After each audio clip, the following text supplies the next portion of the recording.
Live. Hello, my name is John Fulton. Today we're presenting to you our 12 to 9 volt buck converter with an adjustable PWM control. Our members consist of Dale, Crawford, Chad, Ford, Rob Paige, and myself. So we had design specifications we had to meet. We needed an input voltage of 12 volts with an output voltage of 9 volts. We needed an output power up to 4.5 watts with an output ripple less than 2%. And an efficiency greater than 60%, and of course to make it as cheap as possible. So first we had to design our buck converter. Our first question was to go with discontinuous mode or continuous mode, and we decided to go with continuous mode based on that our output voltage in the calculations for discontinuous mode was dependent upon the load resistance. So we decided to go with our continuous mode operation. We then chose a frequency of 40 kHz. We chose the 40 kHz because we wanted it to be above the audio range and low enough to where the switching losses weren't great. And then we went off to size our components based on a 1% ripple just to give ourselves a little bit extra room, and of course we had to choose a minimum resistance. We chose that based off the high output power of 18 or 4.5 watts. All right. Hi, my name is Chad Ford, and I'll be talking about the simulations portion. This is our circuit that we used here to run the extra simulations. This is the standard high side topology. We did not include the high side gate driver or the pulse width control for the simulation section. So this is our transient response that we ran to find out what the peak currents and peak voltages were, so we could size the actual components. And the peak current that we found was 2.7 amps, and peak voltage was 16 volts. So that's what we used to size the components when we purchased them. We also did a steady state analysis as well, just to find out what the average currents were, but the most important thing was the peak voltage and currents from the transient analysis. Then we also designed a pulse width modulation circuit. We used a standard 555 IC, fairly common, and there's a lot of circuits out there. The circuit that we actually designed, we could change the duty cycle from 77% up to actually 90%. We did that by using this actually pot right here, resistor 3. And we sized when we change the duty cycle, it also changes the output frequency.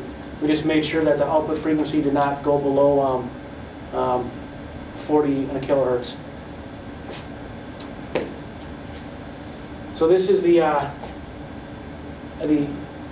actual design schematic with the pulse width modulation circuit and the high side gate driver, as well as the butt topology. And with that, I'll introduce Rob Paige. You'll take over the slides. Good evening, ladies and gentlemen. My name is Rob Paige. I'm going to discuss some of the challenges that we encountered in putting together the actual circuitry itself, getting everything built, getting it up and running. For instance, with the high side gate driver, you don't just drop it into the circuit as you would a low side gate driver. You actually have to use a process called bootstrapping, which is the judicious selection of capacitors to ensure that your output voltage on the high side gate driver is high enough to actually drive your MOSFET. The other thing we contended with was the non-idealities of real components. One of the things that we decided to do was to pick a 25% margin for the ideal components that we calculated, use this as a starting point, and then select real components that came closest to that. Hence why some of the components we used are actually much beefier than our initial design specifications called for. With the dry winter air and this being Wisconsin, one of the things that we ran into are a couple of MOSFETs that, despite our best attempts to take adequate precautions, died due to static discharge. We also had a gate driver that was hooked up the wrong way. That got killed as well. When it comes to some of the challenges that we ran into in construction, the inductor's pretty sizable. It doesn't sit on the protoboard very well. One of the things that we attempted to do was to design our own custom circuit board. We were going to use a method called the toner transfer method to etch our own circuit board that would have been custom designed. Could not get that to work because the toner transfer method requires older inkjet printers, which we do not have access to at the moment. So we opted to use a Radio Shack proto board instead. That worked, but it's not as nice as a custom designed board would have been. For protection measures, we used heat sinks on the MOSFET, and we also installed a 1 amp pico fuse in the circuit as well to ensure that in the event of overcurrent, the fuse would blow and not damage components. I'm going to go ahead and turn it over to Dale Crawford. Hi everybody, Dale Crawford here, and I'll be discussing the results of our project. So the good news is we met specifications. It took a while to get there. We had to keep tweaking stuff due to a lot of non-idealities, but we did get there, so that's the good news. Due to our design of a PWM circuit, we were able to actually get a range for a working duty cycle and frequency. They're fairly comparable to what we had for calculations. We actually were able to get a larger range for a working frequency because when we first calculated it, we were supposed to only be able to have a frequency working from roughly 41 to 50 kilohertz, but we managed to actually get 39 kilohertz to 50 kilohertz out of it, just because there's a few differences between the ideal equations and then just real life in general. Our efficiency, we managed to always stay above 60%. We actually tested our circuit with 3 different loads. We started with 20 ohms, 40 ohms, and 60 ohms. So as our resistor, our load resistor, as that is increasing, our power output is decreasing, but our efficiency was actually increasing as well. So that was the good news there.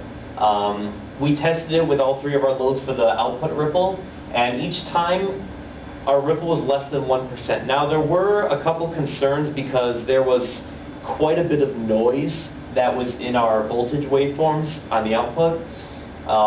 We tried our best to kind of find the steady state portion of the output, and from our estimates, from our measurements and calculations, we were able to stay under the 1% goal that we had set for ourselves. In the end, we had a maximum output power of 4.1 watts. Other than that, it always went, it decreased after that. And in the end, our converter only cost $16.69. So, if you guys want to, buy our product anytime, $16.69 is our price. And now we're going to head to the lab and we're going to show our results from our actual circuit board.